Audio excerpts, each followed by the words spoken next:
بسم الله الرحمن الرحيم الحمد لله رب العالمين والصلاة والسلام على أشرف الأنبياء والمرسلين وعلى آله وصحبه أجمعين ومن تبعهم بإحسان إلى يوم الدين أما بعد പരിശുദ്ധ ഖുർആൻ പാരായണത്തിൽ നമ്മൾ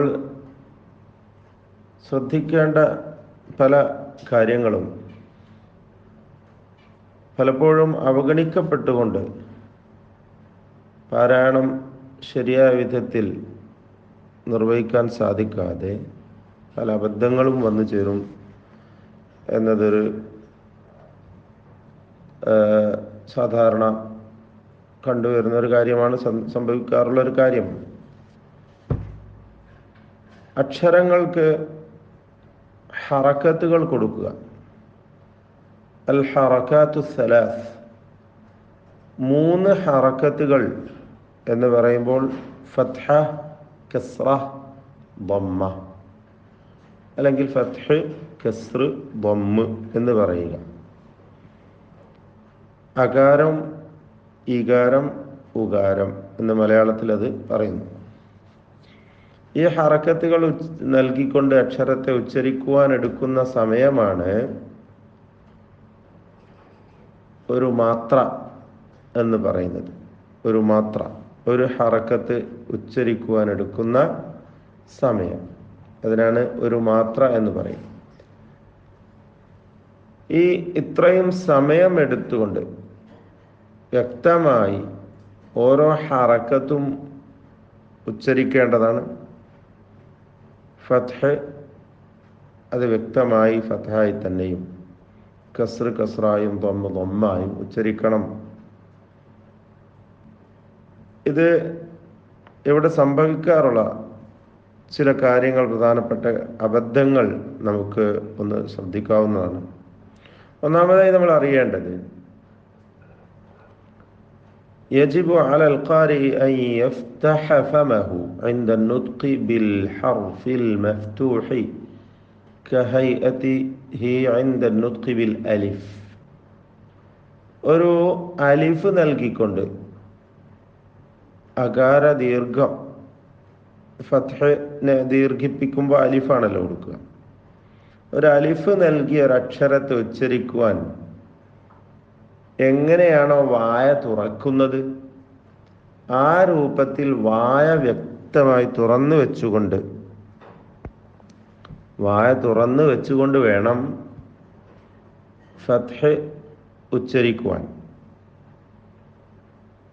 ബ എന്ന് പറയുമ്പോൾ വായ എങ്ങനെ നമ്മൾ തുറന്നു വെക്കുന്നു? ബ അല്ലേ?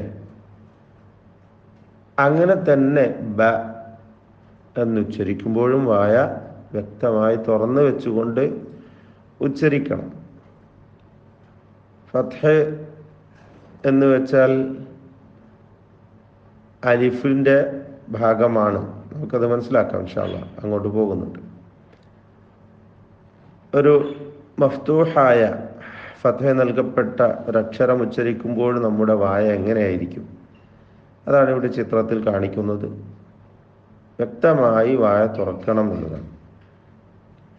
അതേപോലെ രണ്ടാമത്തെ കാര്യം, കമാ യജിബു അലൈഹി, പാരായണക്കാരന്റെ മേൽ നിർബന്ധമാകുന്നത് പോലെ തന്നെ, എന്ത്? അൻ യദുമ്മ ശഫതൈഹി ഇൻദ അൻ-നുത്ഖി ബിൽ ഹർഫിൽ മദ്മൂമി. ദമ്മ നൽകപ്പെടുന്ന, ഉകാരം നൽകപ്പെടുന്ന ഒരക്ഷരം ഉച്ചരിക്കുമ്പോൾ ചുണ്ടുകളെ കൂട്ടുക, ഇങ്ങനെ കൂട്ടിപ്പിടിക്കുക, റൗണ്ട് ലിപ്പായിട്ട് വൃത്താകൃതിയിലുള്ള ചുണ്ടുകൾ വൃത്താകൃതിയിലാക്കിക്കൊണ്ട് ചേർത്ത് വെക്കുക. അതിനാണ് ദമ്മ് എന്ന് പറയുക. ദമ്മ യദുമ്മു എന്ന് പറഞ്ഞാൽ ഭാഷയിൽ ചേർക്കുക എന്നാണ്. ഫതഹ യഫ്തഹു എന്ന് പറഞ്ഞാൽ തുറക്കുക എന്നാണ്. അപ്പോൾ ഇവിടെ മദ്മൂമായ ദമ്മ നൽകപ്പെടുന്ന ഒരു അക്ഷരം ഉച്ചരിക്കുമ്പോൾ ചുണ്ട് എങ്ങനെയായിരിക്കണം? അതാണ് ഇവിടെ ചിത്രത്തിൽ നമ്മൾ കാണുന്നത്. കഹൈഅതിഹിമാ ഇൻദ അൻ-നുത്ഖി ബിൽ വാവ്, വാവ് ഉച്ചരിക്കുമ്പോൾ എങ്ങനെയാണോ ചുണ്ട് വെക്കേണ്ടത് അതേപോലെ. ഉവ ഉവ എന്ന് അല്ലെങ്കിൽ ഊ എന്ന് വാവ് ഉച്ചരിക്കുമ്പോൾ നമ്മുടെ ചുണ്ട് എങ്ങനെയുണ്ടാകും? അതേപോലെ ദം ഉച്ചരിക്കുമ്പോഴും വേണം. ബു അല്ലേ? നമ്മളെ ഉദാഹരണത്തിലേക്ക് വരാം ഇൻഷാ അല്ലാഹ്. അടുത്തതായി മൂന്നാമത്തേത് വയജിബു അലൈഹി, ഖാരിഇന്റെ മേൽ നിർബന്ധമാണ്, അൻ യഖ്ഫിദ ഫക്കഹു സുഫ്ലിയ്യി ഔ സുഫ്ലിയ്യി വയർഫഅ വസത ലിസാനിഹി ഇൻദ النطق بالحرف المكسور كهيئته عند النطق بالياء. യാ ഉച്ചരിക്കുമ്പോൾ എങ്ങനെയാണോ വായും നാവും വെക്കേണ്ടത് അതേപോലെ പാരായണക്കാരൻ തൻ്റെ താടിയെല്ലിനെ ഇങ്ങനെ താഴ്ത്തി വെച്ചുകൊണ്ട് നാവിൻ്റെ മധ്യഭാഗം ഉയർത്തിക്കൊണ്ട് കസ്ർ ഉച്ചരിക്കേണ്ടതാണ്, ഇകാരം ഉച്ചരിക്കേണ്ടതാണ്. ബി ബി അല്ലെങ്കിൽ തി, ഏതൊരു അക്ഷരത്തിനും കസ്ർ നൽകി ഉച്ചരിക്കുമ്പോൾ ഈ പറഞ്ഞ കാര്യങ്ങൾ ശ്രദ്ധിച്ചുകൊണ്ട് യാ ഉച്ചരിക്കുന്നത് പോലെ യ അല്ലെങ്കിൽ ഐ എന്നൊക്കെ നമ്മൾ ഒരു യാഇനെ ഉച്ചരിക്കുമ്പോൾ എങ്ങനെയാണോ അതേപോലെ കസ്ർ ഉച്ചരിക്കുമ്പോൾ ശ്രദ്ധിക്കേണ്ടതാണ്. താടിയിൽ ഇങ്ങനെ താഴ്ത്തി നാവിൻ്റെ പിൻവശം അല്ലെങ്കിൽ മധ്യഭാഗം ഉയർത്തിക്കൊണ്ടാണ് കസ്ർ ഇകാരം ഉച്ചരിക്കേണ്ടത് എന്നതാണ്. ഇതൊക്കെ എല്ലാവർക്കും അറിയാവുന്നതല്ലേ? തീർച്ചയായും അറിയാവുന്ന. അപ്പോൾ പ്രത്യേകിച്ചൊരു പരിശീലനം ആവശ്യമുണ്ടെന്ന് തോന്നുന്നില്ല. പക്ഷേ ശ്രദ്ധ കുറവ് കൊണ്ട്, അശ്രദ്ധ മൂലം പലപ്പോഴും അബദ്ധങ്ങൾ സംഭവിക്കുന്നു. ഇപ്പോൾ തന്നെ സൂറത്ത് ഫാത്തിറിലെ 11ഉം 12ഉം നമ്മൾ പലരും ഓതി, പലരുടെ ഓത്തിലും അവ്യക്തത വന്നിട്ടുണ്ട്. നമുക്ക് കൂടുതൽ പരിശീലിക്കുമ്പോൾ അതിൻ്റെ ഉദാഹരണങ്ങൾ പറയുമ്പോൾ കൂടുതൽ മനസ്സിലാക്കാവുന്നതാണ്. എന്നാൽ സുക്കൂൻ നൽകി ഉച്ചരിക്കുന്ന അക്ഷരത്തിന്റെ അവസ്ഥ എങ്ങനെയാണ്? ഫയഖ്റുജു മിൻ മഖ്റജിഹിൽ അസ്ലി ദൂന അൻ യുസാഹിബഹു ഷൈഉൻ മിമ്മാ സബഖ. മേൽപ്പറഞ്ഞ ഈ മൂന്ന് അവസ്ഥകളിലും നമ്മൾ മനസ്സിലാക്കിയ ഫത്ഹ, കസ്റ, ദമ്മ അല്ലെങ്കിൽ ഫത്ഹ, കസ്റ, ദമ്മ ഇത് ഉച്ചരിക്കുമ്പോഴുള്ള അവസ്ഥകൾ ഇല്ലാതെ സുക്കൂൻ ഓരോ അക്ഷരത്തിൻ്റെയും കൃത്യമായ അതിൻ്റെ മഖ്റജിൽ നിന്ന് ഉച്ചരിക്കേണ്ടതാണ്. ഫ സുക്കൂൻ നൽകപ്പെട്ട ഒരു ഫ ഉച്ചരിക്കുന്ന ചിത്രമാണ് അവിടെ. അഫ് അഫ് എന്ന് ഏത് മഖ്റജിൽ നിന്നാണോ അക്ഷരം ഉത്ഭവിക്കുന്നത് അവിടെ കൃത്യമായി ആ ശബ്ദം ചെന്ന് അവസാനിക്കുകയാണ്. അഫ് അഫ് എന്ന ഫാഇന്റെ ഉച്ചാരണം. അതുപോലെ ഏതക്ഷരവും. അപ്പൊ അത് സുക്കൂൻ അങ്ങനെ തന്നെ ആയിരിക്കണം. സുക്കൂനിന് ഹറക്കത്ത് പോലെയുള്ള ഒരു ശബ്ദ ചലനം ഉണ്ടാവുകയില്ല എന്നതും പ്രത്യേകം ശ്രദ്ധിക്കേണ്ടതാണ്. ഒരു സുക്കൂൻ ഉച്ചരിക്കണമെങ്കിൽ ഒരു ഹറക്കത്തിന്റെ സഹായം നിർബന്ധമാണ്. ഹറക്കത്ത് മുന്നിലുണ്ടായിരിക്കണം. സുക്കൂൻ കൊണ്ട് തുടങ്ങുന്ന ഒരു പദം അറബി ഭാഷയിൽ ഉണ്ടാവുകയില്ല. ഇതൊക്കെ നമ്മൾ അറിയേണ്ട കാര്യങ്ങളാണ്. ഇവിടെ നമ്മൾ മനസ്സിലാക്കേണ്ട കാര്യം അദ്ദമ്മതു വാഉൻ ഖസീറ വൽ ഫത്ഹതു അലിഫുൻ ഖസീറ വൽ കസ്റതു യാഉൻ ഖസീറ. ദമ്മ എന്ന് പറയുന്നത് ചെറിയ ഒരു വാവാണ്. ഫത്ഹ ചെറിയ ഒരു അലിഫും കസ്റ ചെറിയ ഒരു യാവുമാണ്. لذا فإن صوت الحركات مطابق لصوت أصولهما من حروف المد إلا أنه أقصر زمنا. ഇക്കാരണത്താൽ തന്നെ ഹറക്കത്തുകൾ അവയുടെ ഉസൂലിനോട് അടിസ്ഥാനത്തോട് പൂർണ്ണമായും അനുയോജ്യമാവേണ്ടതാണ്. ദീർഘാക്ഷരങ്ങളിൽപ്പെട്ട അതിൻ്റെ അടിസ്ഥാനത്തോട്. എന്നാൽ ദീർഘാക്ഷരത്തിൻ്റെ അത്ര സമയം ഈ ഹറക്കത്തുകൾ ഉച്ചരിക്കുമ്പോൾ എടുക്കുന്നില്ല എന്നതും ശ്രദ്ധിക്കേണ്ട കാര്യം. ഫഇൻദ നുത്ഖി ഹർഫിൻ മുതഹർരികിൻ, ഒരു ഹറക്കത്ത് നൽകപ്പെട്ട ഒരു അക്ഷരം നമ്മൾ ഉച്ചരിക്കുമ്പോൾ നഖൂമു ബിഅമലൈനി, രണ്ട് അമലുകളാണ് നമ്മൾ ശ്രദ്ധിക്കേണ്ടത്. നാം നിർവഹിക്കുന്നത്. എന്തൊക്കെയാ? നുഖ്രിജുൽ ഹർഫ മിൻ മഖ്റജിഹിൽ അസ്ലിയ്യി, ഒരക്ഷരത്തെ അതിൻ്റെ കൃത്യമായ ശരിയായ മഖ്റജിൽ നിന്നും പുറപ്പെടുവിക്കുന്നു.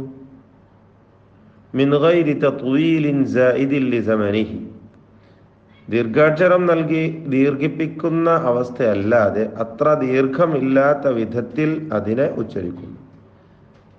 രണ്ടാമത്തേത് നമ്മൾ പറഞ്ഞല്ലോ, ഒരു മാത്രയാണ് കൊടുക്കേണ്ടത്, ഒരു മാത്ര സമയം എടുത്തുകൊണ്ട് മാത്രം ഹറക്കത്തിനെ ഉച്ചരിക്കണം, അതാണ് സൂചിപ്പിച്ചത്.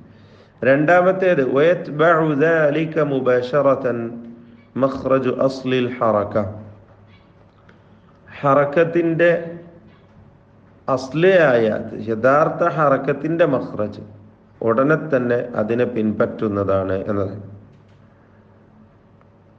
അപ്പോൾ ശരിയായ വിധത്തിൽ ഹറക്കത്ത് നേരത്തെ സൂചിപ്പിച്ചതുപോലെ ഹർഫുൽ മദ് ഉച്ചരിക്കുമ്പോൾ എങ്ങനെയാണോ അതേ രൂപത്തിൽ ഹറക്കത്തുകൾ ഉച്ചരിക്കുമ്പോൾ ഉണ്ടാവേണ്ടതാണെന്നർത്ഥം. ഇവിടെ ഹറക്കത്തുകൾ ഉച്ചരിക്കുമ്പോൾ സംഭവിക്കുന്ന ചില അബദ്ധങ്ങൾ കൂടി സൂചിപ്പിച്ച് അവസാനിപ്പിക്കുകയാണ്. ഒന്നാമതായി ഫത്ഹ ഉച്ചരിക്കുമ്പോൾ വരുന്ന അബദ്ധങ്ങൾ, ഖൽതു സൗതിഹ ബിശൈഇൻ മിൻ സൗതിൽ കസ്റ, കസ്റത്തിന്റെ ഇകാരത്തിന്റെ ശകലം ഫത്ഹ ഉച്ചരിക്കുന്നതിലേക്ക് ചേർക്കുക, കൂട്ടിച്ചേർക്കുക, മിക്സാക്കുക. ഏതുപോലെ വനമരിഖു വന എന്ന് വാ എന്ന് നമ്മൾ ഫത്ഹ കൊടുക്കുമ്പോൾ എങ്ങനെ വായ തുറക്കണം? വന എന്ന് പറയുന്നത് പോലെ തന്നെ വായ തുറന്നുകൊണ്ട് വനമരിഖു വനമരിഖു എന്ന് തന്നെ ഓതണം. അവിടെ എന്ത് ചെയ്യും? എന്ന് അവ്യക്തമാക്കിക്കൊണ്ട് ഫത്ഹ് അതിലെ ഒരു കസ്ർ ചേർന്നിട്ടുണ്ട്, അല്ലെങ്കിൽ കസ്റ ആണോ ഉച്ചരിച്ചു പോയത് എന്ന് സംശയിച്ചു പോകുന്ന രൂപത്തിൽ ഓതുക. എന്ന് വി വി വി എന്നൊക്കെ കസ്ർ പോലെ ഉച്ചരിക്കുക. വ ന എന്ന് വ്യക്തമാക്കി ഫത്ഹ് തന്നെ ഉച്ചരിക്കണം. രണ്ടാമത്തേത് ഖൽതു സൗതിഹ ബിശൈഇൻ മിൻ സൗതി ളമ്മ, ളമ്മ പോലെ ഉച്ചരിക്കുക. ളമ്മ അല്പം കൂട്ടി ചേർത്തുകൊണ്ട് ഫത്ഹ് പറയാം. ഖതമ എന്ന് പറയുന്നത് ഖുതമ ഖുതമ ഖുതമ എന്നൊക്കെ പറയാം. എന്താണ് പറഞ്ഞത് എന്ന് വ്യക്തമാവില്ല. ളമ്മാണോ ഖോദ് ഖോദ് എന്നൊക്കെ പറയാം. ഖോദ് അല്ല ഖാദ് ഖാദ് എന്ന് വ്യക്തമായി തന്നെ ഫത്ഹ് ഉച്ചരിക്കേണ്ടതാണ്. മൂന്നാമതായി സുക്കൂന് പോലെ ഉച്ചരിക്കുക, അല്പം സുക്കൂന് ചേർത്തുകൊണ്ട്. وذلك بعد فتح الفم بالمقدار المطلوب وذلك بعدم فتح الفم بالمقدار المطلوب عند النطق بها. ഫത്ഹ് ഉച്ചരിക്കുവാൻ ആവശ്യമായ പൂർണ്ണമായ രൂപത്തിൽ വായ തുറന്ന് വെക്കാത്തത് കൊണ്ട് അങ്ങനെ അനുഭവപ്പെടുന്നു. ഉഊദു ഉഊദു എന്നൊക്കെ പറയാം. ഇത് ഒരു സുക്കൂന് പോലെ കതബ് കതബ് എന്ന് കതബ് എന്ന് പറയും. കതബ കതബ കതബ എന്ന് വ്യക്തമായി ഫത്ഹ് വായ തുറന്ന് വെച്ചുകൊണ്ട് ഉച്ചരിക്കേണ്ടതാണ്. അതുപോലെ അല്പം ഫത്ഹ് ചേർത്തുകൊണ്ട് ദമ്മ് ഉച്ചരിക്കുക. ദമ്മ് ഉച്ചരിക്കുമ്പോഴുള്ള അബദ്ധമാണ് ഇന്നകും കു കു എന്ന് വ്യക്തമായി ചുണ്ട് പൂട്ടി വെച്ചുകൊണ്ട് ഉച്ചരിക്കണം, റൗണ്ടാക്കി വെച്ചുകൊണ്ട് പറയണം എന്ന് പറഞ്ഞല്ലോ. ഇന്നകും അവിടെ ഇന്നകം കം എന്ന് ഫത്ഹ് ചേർത്തുകൊണ്ട് ഫത്ഹ് പോലെ ഉച്ചരിക്കുക, ഫത്ഹിന്റെ ശബ്ദം ചേർത്ത് ഉച്ചരിക്കുക. അതുപോലെ കസ്റയുടെ ഇകാരം അല്പം ചേർത്തുകൊണ്ട് ഉച്ചരിക്കുക. എവിടെയൊക്കെയാണത്? ആബാഉകും വഅബ്നാഉകും വഇഖ്വാനുകും വഅസ്വാജുകും, അല്ലേ? വഅസ്വാജുകും വഅശീറതുകും.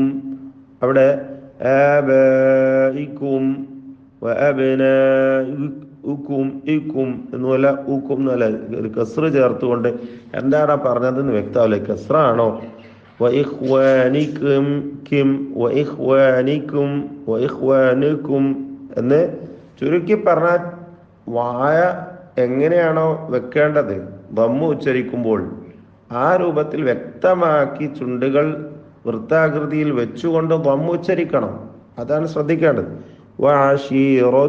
വഅശീറതുകും വഅശീറതികും തികും എന്ന് വ്യക്തമാക്കാതെ ദമ്മ ശരിയായ വിധത്തിൽ ഉച്ചരിക്കാതെ ഒരു കസ്റ് പോലെ ചേർത്ത് അല്ലെങ്കിൽ ഒരു കസ്റിനോട് സാമ്യമായ ശബ്ദം നൽകുക. മൂന്നാമതായി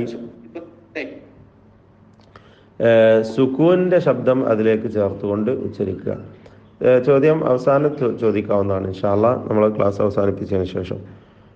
നഅ്ബുദ് നഅ്ബുദ് എന്ന് പറയും. നഅ്ബുദു നഅ്ബുദു ഫാത്തിഹ ഓതുമ്പോൾ ശരിക്കും ശ്രദ്ധിക്കണം.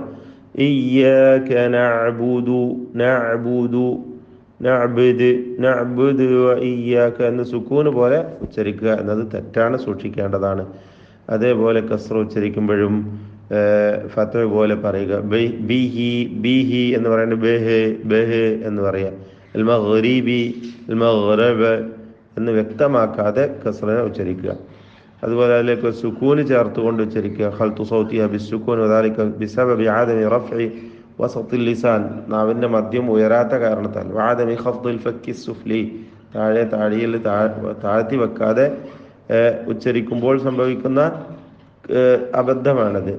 ബിസ്മില്ലാഹിർ റഹ്മാനിർ റഹീം, അവിടെ സുക്കൂന് ചേർത്തുകൊണ്ട് സുക്കൂന് പോലെ ഉച്ചരിക്കുക എന്നാണ്. ബിസ്മില്ലാഹി റഹ്മാനിർ റഹീം എന്നൊക്കെ പറയാ. ഈ കാര്യങ്ങളൊക്കെ ശ്രദ്ധിക്കേണ്ടതാണ്. അസ്സിറാത്ത അസ്സുറാത്ത എന്ന് പറയും. സുറാത്ത സുറാത്ത ഒക്കെ പലരും പറയാറ്, സുറാത്ത അല്ല അസ്സിറാത്ത എന്ന് വ്യക്തമായി കസ്റ് ഉച്ചരിക്കുക തന്നെ വേണം എന്നതാണ് ശ്രദ്ധിക്കേണ്ടത്. തെറ്റുകൂടാതെ പാരായണം ചെയ്യാൻ അള്ളാഹു അനുഗ്രഹിക്കുമാറാവട്ടെ.